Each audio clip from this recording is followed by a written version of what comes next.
À 6h44, Europe 1 vous répond, Thomas Soto. Il a perdu son père, sa mère qui a été égorgée sous ses yeux ce matin, un petit garçon de 3 ans, leur petit garçon, et sans aucun doute l'autre victime du carnage de Magnanville. Bonjour Stéphane Clerget. Bonjour Thomas Soto. Vous êtes pédopsychiatre et auteur de Le Pédopsie de poche, tout ce qu'il faut savoir pour élever un enfant de 3 à 11 ans, ouvrage publié aux éditions Marabout. Ce garçonnet, il a tout vu, il a assisté à tout, il a été menacé, on l'a dit choqué, mais ça veut dire quoi à 3 ans être choqué, Stéphane Clerget ? C'est véritablement un état de stress post-traumatique des plus intenses. C'est-à-dire qu'on ne peut pas imaginer pire comme traumatisme pour un enfant de cet âge-là. Choqué, ça veut dire qu'il est totalement sidéré.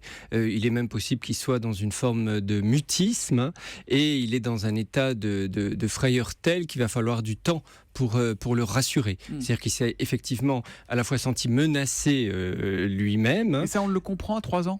On ne le comprend pas, mais on le vit, on le ressent. C'est-à-dire que les choses ne sont pas tout à fait mentalisées, mais en revanche, sur le plan du ressenti, c'est absolument effroyable pour lui. On a un tweet de Pierre BHRT qui dit « Je ne me souviens pas de mon enfance, de mes 3 ans. Est-ce que ce petit bonhomme se souviendra de cette scène quand il sera plus grand ?» Alors oui, c'est tout à fait possible.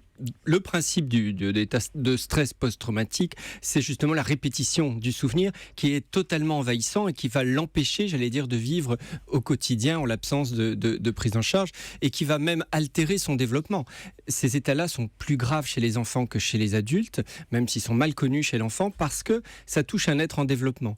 Et ça veut dire, pardon, mais que ça sera un souvenir conscient ou inconscient pour lui ? Alors, il va revoir les images ou il va juste savoir en son fort intérieur qu'il a vécu ce traumatisme effroyable ? Alors les deux sont possibles. Il peut aussi tout à fait ne plus s'en souvenir, parce qu'il y a des mécanismes protecteurs qu'on appelle d'évitement, et donc il va effacer aussi sa mémoire pour pouvoir continuer d'avancer. Moi, j'ai suivi des jeunes adultes qui avaient totalement oublié des traumatismes analogues, par exemple un accident de voiture avec la maman qui meurt sous les yeux, et c'est revenu comme un flash ultérieurement. Ça peut survenir à 15 ans, à 20 ans, à 30 ans. Mais là, c'est vrai que l'événement est national, maintenant il y a le net, donc il y a la possibilité de revisualiser les choses, et pourtant, ce qu'on voit, c'est pas forcément ce que l'on se souvient, ce dont on se souvient. Quel est le travail qu'il va falloir faire maintenant pour l'aider, pour essayer de lui faire oublier ?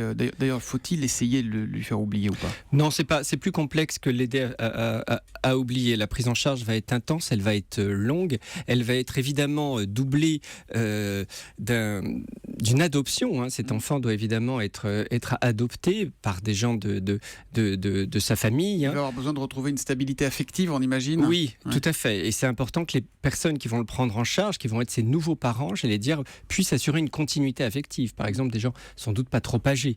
Et le plus important, c'est qu'ils puissent, je sais pas, là, il est à l'hôpital Neckler. Je ne sais pas s'il est avec son frère. C'est important qu'il retrouve vite son frère parce qu'à mon avis, c'est l'élément le plus stabilisant pour lui. Donc ça, c'est la dimension affective essentielle. Il va avoir besoin d'amour, d'une attention permanente, d'être au quotidien avec lui tout le temps, de ne pas le laisser seul. Et à côté de ça, des soins sur du long terme, à la fois pour soigner l'état de stress post-traumatique, les conséquences délétères possibles, mais aussi la dépression liée à la perte. Est-ce qu'il y a un travail de deuil comme pour un adulte, pour un petit bonhomme comme ça ? Alors, en général, on essaie de les préserver, tout ça, les enfants. Oui, alors la réalité malheureusement elle est là. Le travail de deuil se fait par épisode, c'est-à-dire qu'il va revivre les choses à chaque âge. C'est-à-dire que la vision de ses parents, la vision de la mort, la vision du drame, eh bien, en fonction de son niveau de développement, va être modifié, réélaboré. Donc, il va faire le deuil plusieurs fois aux différentes étapes de sa vie. Un des risques aussi, ce qu'on ne sait pas, c'est qu'il peut y avoir un risque une atteinte du développement intellectuel. Parce qu'on sait que les enfants qui vivent un traumatisme ont le cortex cérébral qui se développe moins, avec troubles des apprentissages, baisse du quotient intellectuel. Donc, il faut vraiment une prise en charge et un accompagnement intensif. Quel rapport à la mort a-t-on à 3 ans, vous demande Étienne Bichoung sur Twitter, toujours avec le hashtag un matin. On peut, ça dépend de l'éducation qu'on a reçue, de l'information, il y a différents niveaux, mais en général à 3 ans, la mort c'est quelque chose de réversible, c'est-à-dire le sommeil et la mort c'est un peu du pareil au même, et comme les conceptions autour de la mort justement évoluent, eh bien son rapport à la mort va évoluer, mais indépendamment de la mort, là c'est vraiment le choc, ce qu'il a vu ses parents mourir, il va de toute façon devoir en faire quelque chose. Il va falloir qu'il prenne ses distances avec cet événement, qu'il l'encapsule et que ça influence pas trop son devenir. Est-ce qu'il faut l'empêcher à tout prix de retourner dans cette maison? Est-ce qu'il va revoir un jour sa chambre, ce Oui, petit c'est une garçon? question importante, mais lui, pour l'instant, il a besoin d'évitement, donc il faut le mettre à distance de l'endroit. Il pourra éventuellement y retourner plus tard, mais là, pour l'instant, il faut le mettre à l'abri du lieu. Vous nous parliez de son grand frère, hein, c'est un demi-frère qui lui a 10 ans. Le fait qu'on parle moins de lui, est-ce que c'est une chance, avec beaucoup de guillemets? Est-ce que ça le préserve un peu, ou au contraire, est-ce que ça peut être une souffrance supplémentaire pour ce grand frère qui est un peu l'oublié du drame, quoi? Non, le fait qu'on parle d'eux ne les aide évidemment pas. À ces âges-là, ils sont aussi à l'abri de ces informations. J'allais dire, c'est pas le plus important pour eux. Il va être évidemment pris en charge. C'est évidemment épouvantable aussi pour lui. On se dit que pour le plus petit, c'est dans l'échelle de l'horreur, c'est doublement plus épouvantable, évidemment, parce qu'il y a le traumatisme de ce qu'il a vu. Les deux frères vont être reconnus pupilles de la nation. Au-delà de l'aide matérielle, est-ce que c'est une reconnaissance importante? Est-ce que ça peut les aider dans leur reconstruction?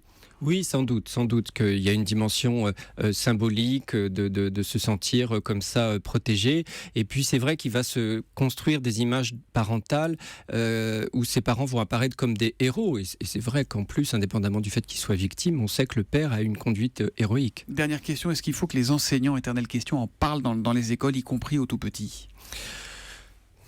Ça doit se faire en collaboration avec les parents d'élèves. Je ne crois pas que ce soit des prises d'initiative qui doivent émaner de l'enseignant. Il faut qu'il y ait une réflexion entre les enseignants, les parents d'élèves, à partir des informations que les enfants peuvent avoir reçues ou pas. Si eux en parlent, il faut leur expliquer ce dont il s'agit. Voilà, mais le contenu du discours, à mon avis, ne doit pas se faire à l'emporte-pièce. Merci beaucoup Stéphane Clergy d'être venu ce matin sur Europe 1. Je rappelle que vous êtes pédopsychiatre et auteur du Pédopsie de poche, tout ce qu'il faut savoir pour élever un enfant de 3 à 11 ans. Ouvrage publié aux éditions Marabout. Merci, bonne journée. Merci.